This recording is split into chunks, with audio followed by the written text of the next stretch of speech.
Una vez que hemos visto el concepto de función y cómo se define una función, vamos a ver las características que puede tener una función. Vamos a ver el concepto de continuidad, de crecimiento y decrecimiento, lo que son los máximos y mínimos absolutos y relativos, la tasa de variación media, lo que es el concepto de tendencia y periodicidad. Empezamos con la continuidad de una función. Si la función la tenemos representada de forma gráfica, la hemos definido de forma gráfica, decimos que es continua si podemos dibujarla sin levantar el lápiz del papel. En caso contrario, diremos que la función es discontinua. Los puntos de discontinuidad son aquellos donde estamos obligados a levantar el lápiz del papel para seguir el dibujo. Esos serían los puntos de discontinuidad. Por ejemplo, vemos que esta función es continua. Podemos dibujarla sin levantar el lápiz del papel. Mientras que esta otra, como vemos aquí en este punto, para poder dibujarla tenemos que levantar el lápiz de papel aquí para seguir dibujándola. Y en este otro punto pasa exactamente lo mismo. Si este punto es el punto menos 1, diremos que la función es discontinua en el punto menos 1. Y si este es el punto 2, en x igual a 2, diremos que es discontinua en x igual a 2. El valor de la función es el que toma en el punto donde está el circulito relleno. Es decir, para x igual a menos 1, el valor de la función no es este, sino es este de aquí arriba. Aquí en este caso, 2. En este otro caso sería en este punto, no en el de arriba, en el que está relleno. Bien, vamos a ver el concepto de crecimiento y decrecimiento. Dada una función f de x, se dice que es creciente en un intervalo AB si para cualquier par de puntos dentro del intervalo, tales que el x1 es más pequeño que el x2, entonces la función en x1 es más pequeña que en x2. Y análogamente decimos que es decreciente en el intervalo AB si para cualquier par de puntos x1 y 2 dentro del intervalo AB, tales que x1 es más pequeño que x2, entonces el valor de la función en x1 es mayor que en x2. Bueno, eso es de forma analítica, si me lo dan en la función como una fórmula. Si es una representación gráfica, decimos que la función es creciente si al dibujarla de izquierda a derecha la gráfica sube. Y es decreciente cuando al dibujarla de izquierda a derecha la función baja. Por ejemplo, esta función, como vemos, al dibujarla de izquierda a derecha la función sube, por lo tanto es creciente. Además, si tomo un punto x1 cuyo valor de la función es este que da aquí f de x1 y otro valor x2 donde su valor es f de x2, vemos que x1 es más pequeño que x2 y a la vez f de x1, que es este punto de aquí, es más pequeño que f de x2. Por lo tanto, cumple esta condición de aquí y la función es creciente. Veamos ahora esta otra gráfica, que vemos que al dibujarla de izquierda a derecha la función baja, por lo tanto es decreciente. Si tomamos un punto x1 cuyo valor de la función es este f de x1 y otro x2 mayor que x1, vemos que el valor de la función es f de x2. Es decir, que para x2 más pequeño que x1, f de x2, perdón, para f x2 más grande que x1, el valor de la función en ese punto x2 es más pequeño que en x1 y la función es decreciente. Establecer los intervalos de crecimiento y decrecimiento de una función es determinar para qué valores de la x la función crece y para qué valores de x la función decrece. Imaginaos esta función. Vemos que de entre menos 5 y menos 3 la función al dibujar a la izquierda a la derecha baja y por lo tanto es decreciente. La función decrece de x perteneciente entre menos 5 y menos 3. Este simbolito de aquí es el símbolo de pertenecer. Por ejemplo, entre menos 3 y 2, sin embargo, vemos que la función al dibujarla sube y por lo tanto decimos que es creciente. La función crece para x perteneciente entre menos 3 y 2. Y entre 2 y 6 la función al dibujarla baja, por lo tanto es decreciente en intervalo 2-6. Y de esta manera hemos establecido los intervalos de crecimiento y decrecimiento de la función. Vamos a ver ahora los conceptos de máximo, mínimo, absolutos y relativos. Decimos que una función alcanza su máximo absoluto en un punto donde el valor de la función toma su mayor valor. En ese punto tenemos el máximo absoluto. Y el mínimo absoluto se da en el punto donde la función toma el valor más pequeño posible.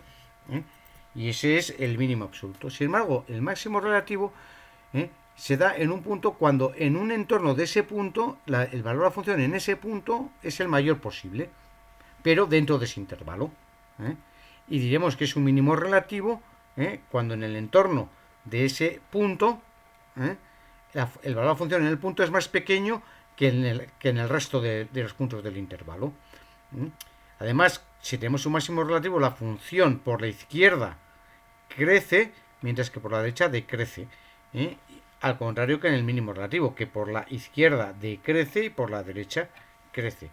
Vamos a ver que los máximos y mínimos absolutos dependen del valor de la función, mientras que los relativos dependen de la forma de la función. Imaginemos una función como esa. Vemos que en el punto A, que es para x igual a menos 5, la función toma su mayor valor. Y diremos que en A se presenta el máximo absoluto. Vemos por otro lado que en B la función toma el mayor valor posible. Y entonces en B decimos que toma el mínimo absoluto. Pero también observamos que en B, en un entorno del punto B, la función toma en B el menor valor posible en este intervalo. Además, por la izquierda la función decrece y por la derecha crece. Por lo tanto, decimos que en B también presenta un mínimo relativo en x igual a menos 3. ¿De acuerdo? En el punto C, vemos que en un entorno de C, la función en C es mayor que en cualquier otro punto del intervalo. Además, la función a la izquierda crece y a la derecha decrece. Decimos entonces que en el punto x igual a 2, que en el punto C, la función tiene un máximo relativo. Vemos que los máximos y mínimos absolutos dependen del valor de la función, este punto y este punto, mientras que el máximo y mínimo relativo dependen de la forma de la función. También vemos que en el punto B coinciden tanto el máximo absoluto como, el mínimo absoluto con el mínimo relativo. Es decir, puede ser el mismo punto. Bien, vamos a ver ahora la definición de tasa de variación media de una función. Se define la tasa de variación media de una función en un intervalo AB al valor, que es el cociente de la diferencia de los valores que toma la función en el extremo de la derecha del intervalo menos el extremo de la izquierda partido por la longitud del intervalo, que es b menos a. Gráficamente, imaginemos esta función. Y en el punto A, la función toma el valor f de A. En el punto B, la función toma el valor f de B. La tasa de variación media es el valor de la función en B menos en A, que es esta longitud, partido por la longitud del intervalo, que es esta de aquí, b menos A. Y esa sería la tasa de variación media. En fórmula, de forma analítica, si me dan la fórmula de la función, por ejemplo, sea la función y igual a f de x igual a x cuadrado menos x más 1. Quiero calcular la tasa de variación media en intervalo menos 1, 4. Por la definición será la función en 4 menos la función en menos 1 partido por 4 menos menos 1. Vamos a calcular la función en 4, que sería sustituir donde pone x, poner 4. Sería 4 al cuadrado menos 4 más 1, que es 13. F de menos 1, donde pone x pongo menos 1, será menos 1 al cuadrado menos menos 1 más 1, que es 3. Sustituyendo estos valores en esta fórmula, tengo que la tasa de variación media es 13 menos 3 partido por 5, que es 10 quintos, que es 2. Y esa sería la tasa de variación media. Vamos a ver el significado de tendencia en una función. Y supongamos que ponemos un vaso de agua caliente, por ejemplo, que esté a 60 grados, encima de la mesa de la cocina. Y la temperatura que tenemos en la cocina de nuestra casa es de 21 grados en el ambiente. Pues parece razonable que el agua se vaya enfriando hasta alcanzar la temperatura de la cocina, que es 21 grados. Por lo tanto, la temperatura del agua va a tender a 21. Si dibujamos la gráfica de la función temperatura en función del tiempo, inicialmente está a 60 grados y va a tender a alcanzar la temperatura de 21. Es decir, conforme va pasando el tiempo, el agua se va enfriando y va tendiendo a 21. Esto nos permite que si una función tiene una tendencia, aunque no conozcamos toda la función, podemos predecir su comportamiento. Por ejemplo, si un muelle tiene una longitud natural de 5 centímetros y lo estiramos, después de soltarlo podemos predecir que acabará teniendo una longitud de 5 centímetros. Es decir, tenderá a recuperar su longitud natural. Por tanto, la longitud del muelle tiende a la longitud natural, una vez que lo hemos soltado. Vamos a ver el concepto de periodicidad. Decimos que una función es periódica cuando la función se repite cada cierto intervalo. Cada cada intervalo de x, cuando recorre cierto intervalo, la función se repite. A la longitud de ese intervalo se le llama periodo. Si una función tiene periodo t, entonces se verifica que la función, el valor de la función en x es igual al valor de la función en x más un número entero de veces el periodo. Por ejemplo, esta función, que vemos que se va repitiendo. ¿Y cuál es el periodo? Pues vemos que el periodo es esta longitud. La función aquí crece, luego decrece, llega al mínimo, vuelve a subir hasta aquí. Y este de aquí es el intervalo, que es el periodo. Esta función de periodo t igual a 1,2. De forma que la función en 0 es igual a la función en 0 más una vez el periodo, o más 3 veces el periodo, o más 5 veces el periodo, o menos 5 veces el periodo. Vamos a ver eso. Imaginemos esta función. Vemos que la función en el punto 0 vale 0. En el punto 3 vale aproximadamente 0,6. O sea, va de 2 en 2, pues sería 0,2, 0,4, 0,6. Y la función en 0,9, aquí en medio, vale menos 1.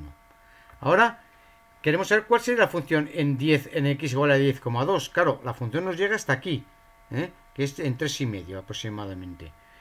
Pues para saber cuánto es el valor de la función en 10,2, lo que hacemos es hacer el 10,2, le restamos un número entero de periodos. Por ejemplo, 6 por 1,2, que son 6 veces el periodo. De forma que 10,2 menos 6 por 1,2, que es 7,2, es 3. Resulta que el valor de la función en 10,2 es el mismo que en 3. Y en 3 sabemos que es 0,6. Por lo tanto, el valor de la función en 10,2 es 0,6. ¿Cuánto valdría la función en menos 14,4, que sería por aquí atrás? Pues vamos a sumarle a menos 14,4 un número entero de periodos. Bueno, aquí teníamos que ver, o a 0 le restamos un número entero de periodos. ¿Cuántos? Pues vamos a restarle 12. Claro, si le restamos 12 por 1,2, 0 menos 12 por 1,2 es menos f,14,4. Por lo tanto, el valor de la función en menos 14,4 es igual al valor de la función en 0, que vale 0.